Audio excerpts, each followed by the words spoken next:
So first of all, we have an air sign in the past. So this is a Aquarius, Gemini, and Libra in your past. Also in your present. Aquarius, Gemini, and Libra, also in your future. And then we have a water sign, Pisces, Cancer, Scorpio, and Pisces, Cancer, Scorpio showing up in your future. This is quite interesting. I mentioned in the past that, you keep having this person that comes up, the Queen of Swords. So the theme for this week here is you kind of need to look at what is really, really giving you that emotional fulfillment, okay? And in your spiritual advice position, we have here the Hermit in the reverse position. The Hermit in the reverse is like not looking in the right place, looking for love in the wrong places, barking up the wrong tree, making associations and connections with people who might not give you that emotional fulfillment that you're looking for, or looking at a situation where you're looking at the wrong things and you're not finding the right solutions, or you are refusing to kind of confront or face the truth or looking at the bigger picture in a situation. You have in your past an air sign, Aquarius, Gemini, or Libra. This is someone who's very, very clear with their communication. And Taurus, I know that it takes you a really long time to put your trust in another person. That is the nature of all fixed signs. It takes you a really long time to open up. And I also honestly feel like some of you could be overly suspicious of people who are such straight shooters. And if someone is too straightforward, I feel like you don't trust it, and you feel as if they have ulterior motives, or you feel like they're being too foolish by being so straightforward. However, this is something for you to really try on for size. Being a straight shooter, being straightforward, being honest, and being very, very directed with what it is that you want, how you communicate. So you have this person in your past that has been nothing but truthful and honest with you. And for whatever reason, because they're so truthful and honest, there might have been harsh words exchanged between you and this person. And because they're like this, whereas you do keep everything close to your chest and you don't really reveal, your deepest, darkest secrets, your deepest, darkest fears, your desires, and going after what you want, it has created this emotional rift between you and another person. The Six of Cups, this is a soulmate type of a connection. This is a connection with another human being in which we both are forced to learn, to grow, and to adopt one another's ideas, okay? It can be very difficult because one person wants the upper hand, okay? One person is wanting to give the affection, and then the other person just needs to receive it. So I feel like from this card, the energy is you should be grateful for everything that I'm doing for you, keeping scores in relationship. And one person wants the upper hand. They want to be the giver. They want to be the pursuer. They might even want to be the person that the other person give thanks to. So I feel like there are giving, the energy of giving with strings attached, or doing things because we want something out of it rather than doing things from the goodness of our hearts. And I feel like you're dealing with somebody who might have asked you for a lot of things. They might have made like heavy demands on you. And then over time, you feel like you might have been used. You feel like they're not being either considerate or understanding that your time is limited, that you're doing a lot in a relationship and you're doing a lot to try to sustain this relationship, and that it's taken its toll on you because they keep asking for more and you don't have a lot more to give. You don't have the time, the resources, the emotional investment left to give them. In the challenge position, we have here the Six of Wands. And the Six of Wands is indicating to me somebody who's very, very visible. Okay, so they're very, very visible in whatever way. They could be very famous. They could be, they're dividing their time between a lot of responsibilities and a lot of other people. And I feel almost like whenever we're so visible, we have to be really mindful about how we say things. We have to be really mindful about who we hang out with, how we communicate. We have to censor ourselves, and we can't really express ourselves exactly the way that we want. But I feel like at the bottom, like underneath the layers with this reading, it's about you not wanting to, it's sort of like conforming to social expectations, conforming to family expectations, conforming to the expectations of those around you, and not really authentically living in your truth. And on top of that, you have this added pressure of being very, very visible, where you are not free to act in the way that you know how. So the foundation here, we have the Emperor, which once again echoes the same theme. This is a person in a position of authority. And they're not going to overturn, years of tradition. They're not going to overturn a work environment. They're not going to be able to freely act because it's going to affect everything around them. So I feel like in a way, you're kind of like this pillar of strength and stability. You keep the work situation, you keep the environment, you keep the home unit afloat. You're the person that everybody relies on. And so you're not free to behave and act and emotionally express yourself in the way that you want. You're not able to express bias. You're not able to be emotionally irrational because people depend on you for certain things. And so when you're dealing with this person, possibly the air sign, who wants you to emotionally express, who wants to connect with you, who wants a lot more attention from you, I feel like you are distancing yourself, mainly because the situation, the communication has been too emotionally draining.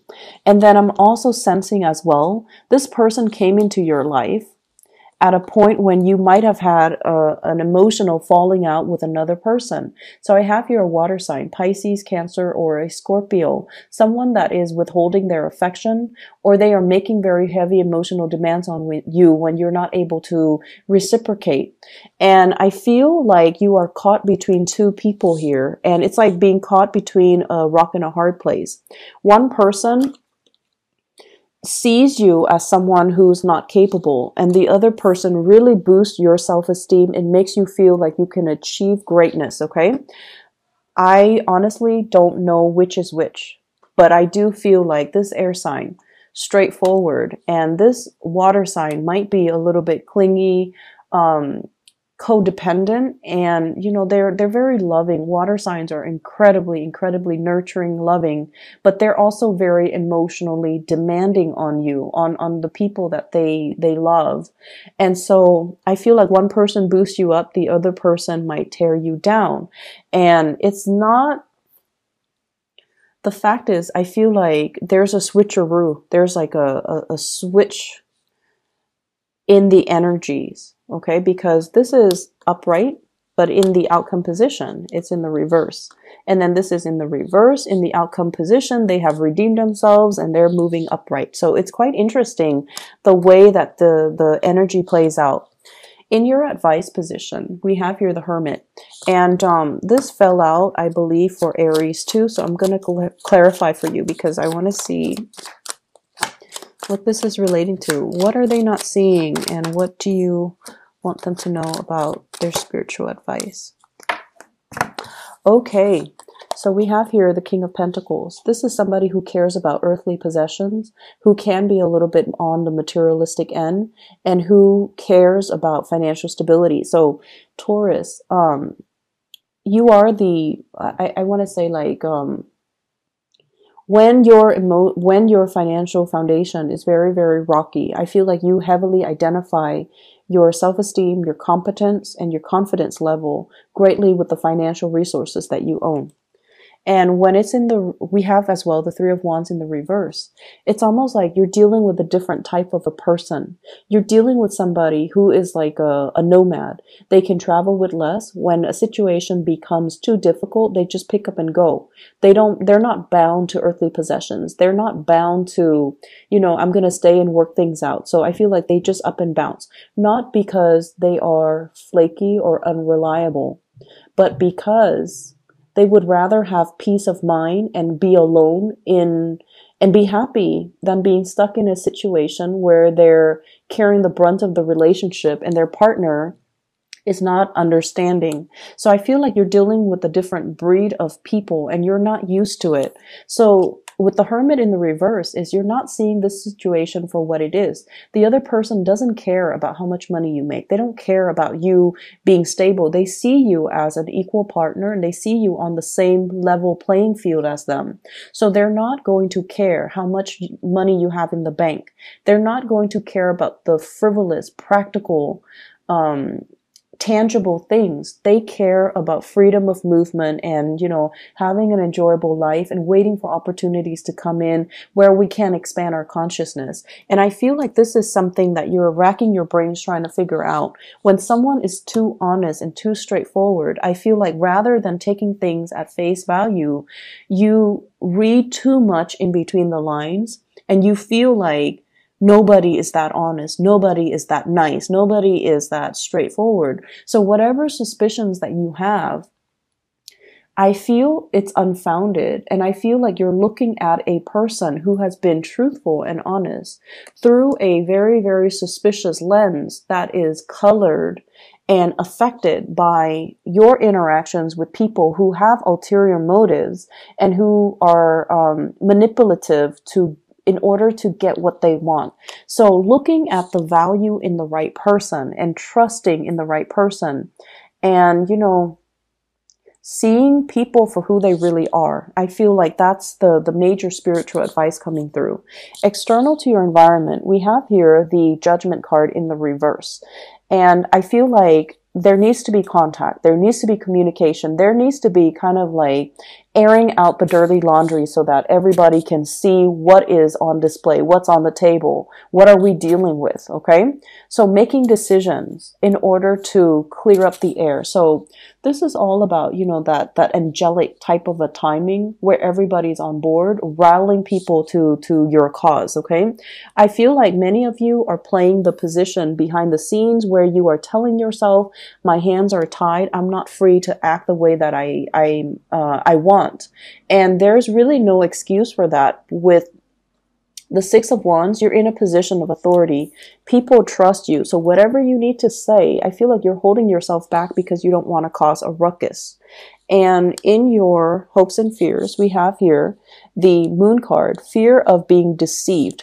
And the thing about being deceived is, whenever someone deceives us, we get very, very defensive because, our ego is triggered.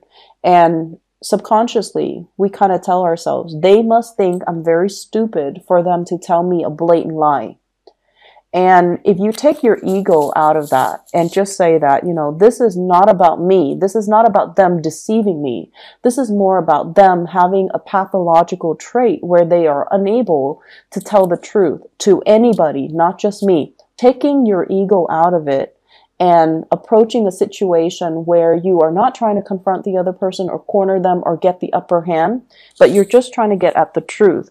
I feel like there's somebody here who has been very honest with you, but for whatever reason, you have this unfounded and unexplainable sense of distrust towards them. And it's based on the people that you've dealt with in your past. And it's based on, some internal things that unfortunately I feel like you have to work on. Okay. In your outcome position, we have here the Five of Cups. The Five of Cups is looking at a situation for what it is. And I feel like regretting the choices that we should have made, regretting the communication that has gone on, regretting that we didn't invest our time and the resources in the right things, letting a good opportunity pass us by. And it's kind of like, it's not until it's too late that we start to see it for what it is. Okay, we start to see the value in the person when they're no longer in the picture. We start to kind of live in the regret. We should have done things differently. We should have seen it for what it is. And we also have as well the Knight of Swords and the Knight of Cups. So once again, the two people coming out and in their positions are switched. So I feel somebody is trying to make amends with you. Somebody's making an offer. Somebody is coming in, softening up their energy. So rather than being abrasive and I want to say like straight shooter, they're trying to be more emotional. They're trying to wait on you. They're trying to make an offer as well. And they're trying to reach out to you in an emotional way. If you have had some disappointments coming in for this week, the disappointments are kind of like a blessing in disguise, because the other person is going to see that you're dealing with a lot, and they're coming in offering assistance, offering their love, and revealing their love to you, because they're trying to cheer you up and they're trying to make things right by you. Okay. So whatever disappointments you're dealing with, think of it as a blessing in disguise. It allows you to kind of like admit, I've been wrong. And then in the process, I feel like the right people will be in the picture to show you that they have your back no matter what, that you have their unwavering support and loyalty. And there's also, love offers, as well as an offer for an emotionally, it's more like an emotional offer. Somebody is opening up to you.